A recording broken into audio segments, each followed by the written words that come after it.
All right, today we're headed to Scotland. We're going to cut right through the heart of the Highlands to check out this incredible piece of engineering.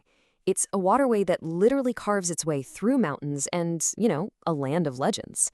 So let's get into it. The story of the Caledonian Canal. You know, this quote just nails it. Think about it for a second. Imagine you're a sailor. Your whole life has been about the big open sea, right? The wind, the waves. And then suddenly, you're here. You're not on the ocean at all. You're sailing your boat through the woods, through a forest, deep in a Scottish glen. I mean, what a trip. It's just a totally different world from offshore life. So, what is this thing really? Well, it's a 60-mile waterway that slices right through the Great Glen, which is this massive ancient fault line that basically splits the Highlands in two. And for sailors, this creates a pretty stark choice. If you want to get from the East Coast to the West, you can either brave the really dangerous northern seas, or you can take this amazing shortcut, this inland path. And when you look at the options side by side, you really get why this canal was built. I mean, the sea route, that's a 300 nautical miles slog. You're facing a place literally called Cape Wrath and the Pentland Firth, where the tides can run at a crazy 15 knots. But the canal route, it's a calm, 50 nautical mile journey. No tides, no currents. It's not just a shortcut, it's a lifesaver. It cuts off hundreds of miles and lets you skip some of the most dangerous waters on the planet. Okay, so who comes up with an idea this big? I mean, a project like this doesn't just happen, right? It takes a genius. And in this case, it was one of the greatest engineers in history. Let's dive into how this marvel was actually built. The story here goes way, way back. We're talking 400 million years ago, when tectonic plates literally created the Great Glen. But fast forward to the Industrial Revolution, and that's when the man-made part of the story begins. The legendary engineer Thomas Telford designed the canal, and it opened way back in 1822. And the most amazing thing, it's still working today, over 200 years later, pretty much just as he designed it. That is some seriously impressive engineering. 29. You're going to want to remember that number. That's how many locks you have to go through to make this trip. It's how your boat gets lifted up from sea level, climbs right over the backbone of the Scottish Highlands, and then gently comes back down to the sea on the other side. It's like a giant liquid staircase, and each lock is one of the steps. And the absolute showstopper of the whole thing has to be Neptune's staircase. This is the longest staircase lock in all of Britain. We're talking a flight of 8 locks, all connected one right after the other. In just 500 yards, that's less than a third of a mile, it lifts boats 64 feet into the air. It's not just some old structure, it's an incredible spectacle to watch in action. But, it's really important to remember that this isn't just a museum piece sitting there. It's a 200-year-old machine that's still doing its job every day. And that means it needs a ton of maintenance to keep it safe and running. So a quick tip for anyone thinking of going, you absolutely have to check ahead for any seasonal closures. It could save you a lot of hassle. Okay, but the trip isn't all about impressive engineering and man-made locks. It's really this amazing mix of human design and just raw, powerful nature. So here's something that might surprise you. When you think of a canal, you probably picture a narrow, dugout channel, right? Well, only about a third of this journey, around 22 miles, is actually man-made canal. The other two-thirds, the vast majority of your time is spent crossing these huge, deep, natural lakes, or lochs, as they call them, like the legendary Loch Ness and Loch Lochy. So it's two very different kinds of sailing in one trip. And when I say these lochs are deep, I am not kidding. Loch Ness, in some spots, is over 200 meters deep. Just try to picture that. That is seriously deep water. Plenty deep enough to hide, well, a few mysteries. You definitely have to respect that water when you're out there. So you've got this mix of tight, narrow canals and these huge open lochs.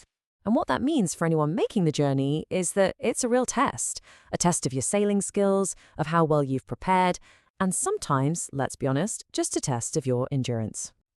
Yeah, you can't just show up and wing it. You need the right gear. We're talking long ropes for the locks, and this thing called a fender board, it's basically just a plank of wood you hang on your hull to stop the rough stone walls from scraping it up.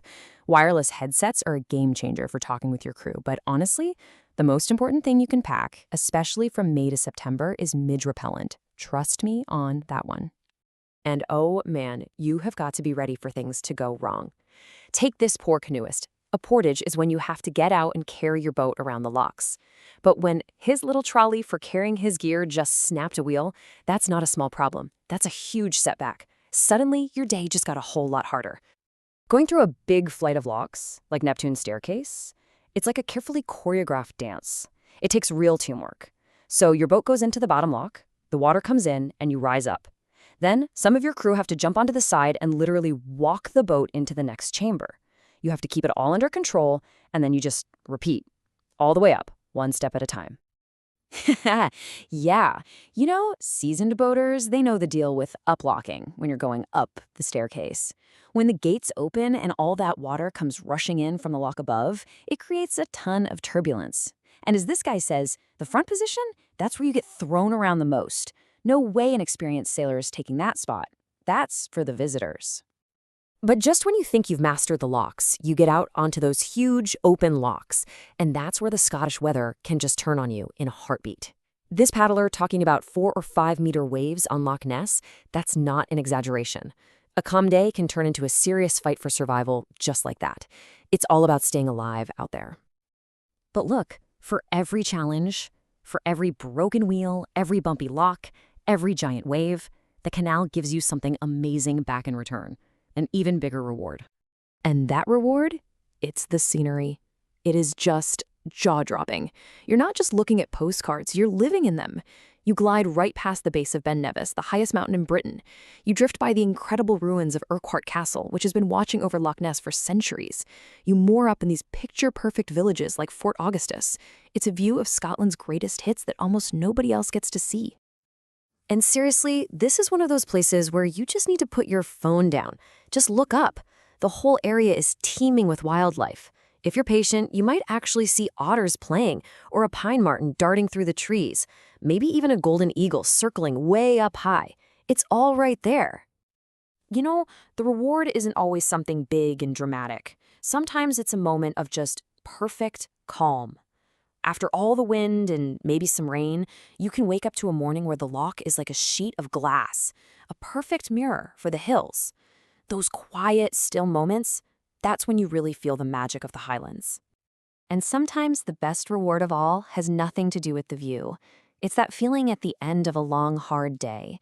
You've been working, you've been focused, and now you're tied up, you're safe, and you've got a hot meal and maybe a little glass of whiskey in your hand.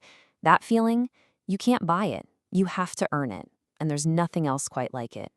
So, after this whole journey through this incredible mix of nature and engineering, what's the big takeaway from the Caledonian Canal? Well, it's pretty clear it's way more than just a shortcut, isn't it? It's really this living piece of history. It's where incredible human ingenuity meets the wildness of nature head-on. For more than 200 years, it's been the backdrop for stories of adventure, challenge, and just breathtaking beauty. And it leaves you wondering, what kind of stories will this timeless waterway have to tell in the next 200 years?